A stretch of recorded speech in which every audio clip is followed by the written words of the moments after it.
அனைவருக்கும் வணக்கம். அடுத்து வரக்கூடிய நாட்கள் மிதுன ராசிக்காரர்களின் வாழ்க்கையில் எப்படிப்பட்ட ஒரு மாற்றம் ஏற்படும் அப்படிங்கிறத பற்றி தான் இன்றைக்கி நம்ம இந்த வீடியோவில் தெரிஞ்சுக்க போகிறோம். நீங்கள் மிதுன ராசிக்காரராக இருந்தால் மறக்காமல் கமெண்ட் பண்ணுங்கள். உங்களுக்கு சிவபெருமான் பிடிக்கும் அப்படின்னா ஓம் நமச்சிவாயா எனும் மந்திரத்தை மறக்காமல் கமெண்ட் பண்ணுங்கள். வாங்க வீடியோக்குள்ளே போகலாம்.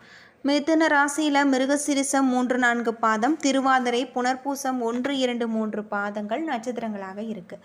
கிரகநிலை அப்படின்னு பார்த்தா ராசியில் செவ்வாய், சுகஸ்தானத்தில் கேது, பாக்கியஸ்தானத்தில் சூரியன் புதன் சனி, தொழில் ஸ்தானத்தில் ராகு சுக்கிரன், அகின சயன போகஸ்தானத்தில் குரு என கிரகநிலைகள் அமைஞ்சிருக்கு. பலன்கள் உங்களுக்கு எப்படி இருக்கும் அப்படின்னு பார்த்தா இந்த பேச்சில் இனிமையான ஒரு சாதுரியம் காணப்படும். எடுத்த காரியங்களை சாதகமாக செய்து முடிப்பீங்க. ராசி அதிபதியான புதன் ராசிக்கு 9வது இடத்துல இருப்பதால் யோக பலன்கள் உங்களுக்கு கிடைக்கலாம். அது மட்டும் இல்லாமல் உத்தியோகத்தில் இருப்பவர்கள் எந்த ஒரு வேலையிலுமே முழு கவனத்துடன் ஈடுபடுவது நல்லது. குடும்பத்தில் இருப்பவர்களை அனுசரித்து செல்வது நல்லது. கணவன் மனைவிக்கிடையே இருந்த இடைவெளி குறையும். பிள்ளைகளின் எதிர்காலம் பற்றிய சிந்தனை உங்களுக்கு அதிகரிக்கும். பெண்களுக்கு எடுத்த காரியத்தில் ஈடுபடும் முன் திட்டமிட்டு செயல்படுத்துவது நல்லது. பண வரத்து தாமதப்படும். கவலையின்றி நீங்கள் செய்வது ரொம்பவும் நல்லது. அது மட்டும் இல்லாமல் கலைத்துறையில் எந்த ஒரு வேலையிலுமே முழு கவனத்துடன் செயல்படுத்துவது நல்லது. அரசியல் துறையில் உங்களுடைய செல்வாக்கு அதிகரிக்கலாம். மாணவர்களுக்கு கல்வியில் இருக்கக்கூடிய மந்தநிலை மாற கூடுதல் கவனத்துடன் படிப்பது நல்லது. மிருகசீரிசம் நட்சத்திரத்தில் பிறந்தவர்களுக்கு இந்த காலகட்டம் உத்தியோகத்தில் இருப்பவர்கள் சக ஊழியர்களுடன் விட்டு கொடுத்து செல்வது நல்லது. வீண் அலைச்சல்கள் உண்டாகலாம். குடும்பத்தில் இருப்பவர்களுடன் அவ்வப்போது வாக்குவாதங்கள் உண்டாகலாம். கணவன் மனைவி ஒருவரை ஒருவர் அனுசரித்து செல்வது நல்லது. கருத்து வேற்றுமை வராமல் தடுக்கும். பிள்ளைகள் நீங்கள் சொல்வதை கேட்டு நடப்பது உங்களுடைய மனதுக்கு திருப்தியை ஏற்படுத்தும். உங்களுடன் இருக்கக்கூடிய வாக்குவாதங்களை தவிர்ப்பது உங்களுக்கு ரொம்பவும் நல்லது அப்படின்னே சொல்லலாம். அடுத்து வரக்கூடிய காலகட்டம் உங்களுக்கு சிறப்பானதாக அமைய நீங்கள் வீட்டு பூஜை அறையில் தீபமேற்றி முருகப்பெருமானுக்குரிய மந்திரங்களை உச்சரித்து வருவது ரொம்பவும் நல்லது. உங்களுடைய தாயின் அன்பு அரவணைப்பு மகிழ்ச்சி தரும் வகையில் இருக்குது. உறவினர்களுடன் சென்று மகான்களின் தரிசனம் செய்து மகிழ்ச்சி அடைவீங்க. அழகிய ஆடை ஆபரணங்கள் அணிவதால் மன மகிழ்ச்சி ஏற்படலாம். சிலரின் கற்பனை வளம் பெருகும். கதை கவிதை என திறன்பட எழுதி புகழ் பெறுவீங்க. பொறாமை காரணமாக நண்பர்களே பகைவர்களாவாங்க. சுறுசுறுப்பற்ற நிலையில் உங்களுடைய காரிய தடைகள் ஏற்படலாம். அதிகாரிகளுடன் வாக்குவாதங்கள் செய்தால் அவதாரம் கட்ட நேரிடலாம். எனவே கவனமாக இருப்பது நல்லது அப்படின்னு சொல்லலாம். அரசியல்வாதிகள் அடக்கி வாசிப்பதும் நல்லது. சிலருக்கு தோல் உபாதைகள் ஏற்பட வாய்ப்பு இருக்குது. வியாபாரிகள் புதிய வியாபார நுணுக்கங்களை புகுத்தி ஆதாயத்தை காண்பாங்க. சிலருக்கு பணி நிமித்தமான வெளிநாட்டு பயணங்கள் ஏற்பட வாய்ப்பு இருக்குது. அது மட்டும் இல்லாமல் உங்களுடைய வாழ்க்கையில் அற்புதமான ஒரு மாற்றம் ஏற்படும். திருவாதிரை நட்சத்திரத்தில் பிறந்தவர்களுக்கு தொலைதூர பயணங்களில் நன்மை ஏற்படலாம். புத்திர பாக்கியம் ஏற்படலாம். கௌரவ பட்டங்கள் பதவிகள் ஆகியவை கிடைக்கும். சிலருக்கு வெற்றிகரமான தொழில் முன்னேற்றங்கள் ஏற்படலாம். அரசியல்வாதிகள் சிலருக்கு மாற்றங்கள் ஏற்படும். உங்களுடைய கல்வியில் வெற்றி பெற நீங்கள் கவனமாக படிக்க வேண்டும். உடன்பிறப்புகளுடன் கருத்து வேறுபாடு ஏற்பட வாய்ப்பு இருக்குது. அரசாங்க துறையின் மூலம் உங்களுக்கு எதிர்பார்த்த அனுகூலங்கள் யாவும் வந்து சேரலாம். சிலருக்கு தடை தாமதங்கள் ஏற்பட வாய்ப்பு இருக்குது. மேடை பேச்சாளர்கள் தங்களின் பேச்சின் மூலம் வருமானம் ஈட்டுவாங்க. புனர்பூசம் நட்சத்திரத்தில் பிறந்தவர்களுக்கு இந்த வாரம் மிகப்பெரிய அற்புதமான ஒரு மாற்றமும் உங்களுடைய மனதில் மகிழ்ச்சி ஏற்படக்கூடியதாக இருக்குது. சிலர் வீட்டில் அள்ளி அணைத்திடவே பிள்ளை செல்வம் துள்ளி விளையாடும். உங்களுடைய மனதுக்கு பிடிவாதமான பழைய உறவினர்களின் வருகை இதய கோட்டையில் தென்றல் என வீசும். அது மட்டும் இல்லாமல் அரசு வகையில் எதிர்பார்த்த உதவிகள் அனைத்துமே உங்களுக்கு தாமதமின்றி கிடைக்கக்கூடியதாக இருக்குது. அரசியல்வாதிகள் மக்களுக்குள் ஆதாயம் கிடைக்க வாய்ப்பு இருக்குது. வேலை தேடுபவர்களுக்கு அவர்களின் திறமைக்கேற்ப நல்ல ஒரு பணிகள் கிடைக்கலாம். புதிய பதவிகள் கிடைத்து அதற்கேற்ற அந்தஸ்தும் உயரும். தொழில் புரிபவர்களுக்கு அரசு மற்றும் வங்கி மூலம் உதவிகள் கிடைத்து நல்ல ஒரு முன்னேற்றம் ஏற்படக்கூடிய ஒரு காலகட்டமாக இந்த காலகட்டம் உங்களுக்கு அமைஞ்சிருக்கு அப்படின்னே சொல்லலாம். அது மட்டும் இல்லாமல் உங்களுக்கு அற்புதமான பலன்கள் கிடைக்கக்கூடியதாக இருக்குது. உங்களுடைய காரியங்களில் சாதகமாக நடந்து முடியும். விலகி சென்றவர்கள் திரும்பி வந்து அதிலும் கூடுதல் கவனத்துடன் செல்வது நல்லது.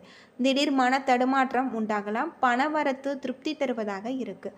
சின்ன சின்ன பிரச்சனைகள் தீரக்கூடிய ஒரு காலமாக அமைஞ்சிருக்கு. உடல் ஆரோக்கியத்தில் கவனமாக இருப்பது உங்களுக்கு ரொம்பவும் நல்லது அப்படின்னே சொல்லப்படுது. அடுத்து வரக்கூடிய காலகட்டம் உங்களுக்கு சிறப்பானதாக இருக்குது அப்படின்னே சொல்லலாம். உங்களுடைய தொழிலில் இருக்கக்கூடிய பிரச்சனைகளுக்கும் தீர்வு கிடைக்கும். வியாபாரத்தில் அற்புதமான ஒரு மாற்றம் உங்களுக்கு ஏற்படுத்தி தரக்கூடியதாகவும் இருக்குது அப்படின்னே சொல்லலாம். பொதுவாக மிதுன ராசியில் பிறந்தவர்களுக்கு சூரிய பகவான் உங்களுடைய ராசிக்கு 9வது இடத்துல இருக்கார். நண்பர்களுக்காக தேவையில்லாமல் செலவு செய்யாதிருப்பதும் ரொம்பவும் நல்லது. அனாவசியமான கோபத்தை நீங்கள் கட்டுப்படுத்துவது நல்லது. மனைவியுடன் மனம் விட்டு பேச வேண்டியது நல்லது. கடன் தொல்லைகள் அதிகரிக்கலாம். சந்திரனின் நகர்வுகள் ஏற்ற இறக்கமான பலன்களை தரும். செவ்வாய் 1ஆம் இடத்துல இருக்கார். மனைவி பிள்ளைகளால் மனக்கவலைகள் அடைவீங்க. கட்டுமான தொழில் உங்களுக்கு சிறப்பானதாக இருக்குது. வேலை செய்கின்ற இடத்துல கெட்ட பெயர் வராமல் நீங்கள் பார்த்து கொள்வது நல்லது.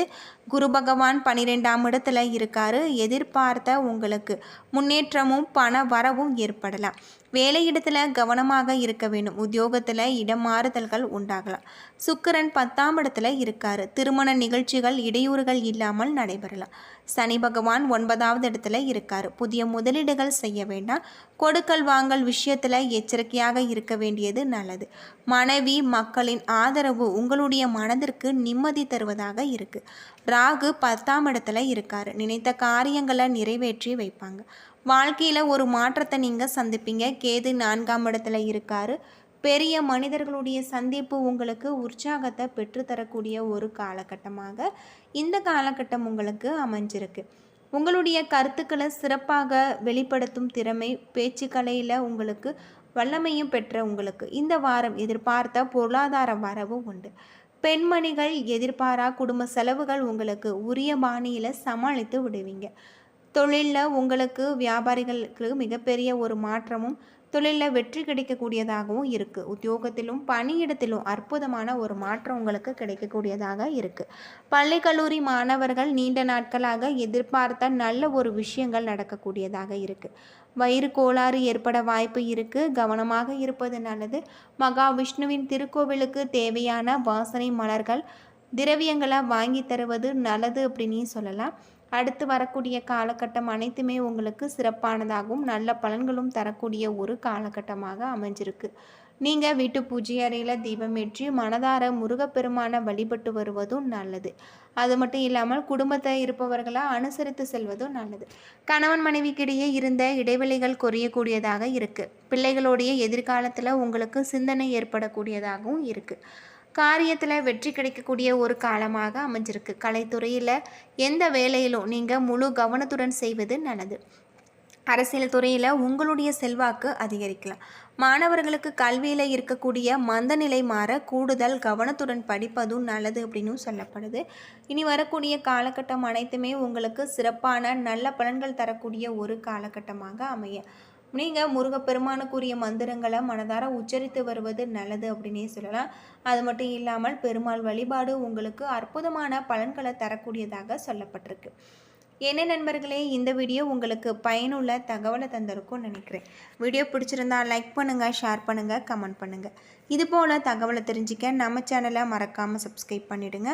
அது மட்டும் இல்லாமல் உங்களுக்கு திருப்பதி ஏழுமலையான் பிடிக்கும் அப்படின்னா ஓம் நமோ நாராயணா இந்த மந்திரத்தை நீங்கள் மனதார 3 முறை உச்சரித்து வருவதன் மூலம் அடுத்து வரக்கூடிய காலகட்டத்தில் உங்களுக்கு சிறப்பான நல்ல பலன்கள் அனைத்துமே தரக்கூடியதாக இந்த காலகட்டம் உங்களுக்கு அமைஞ்சிருக்கு.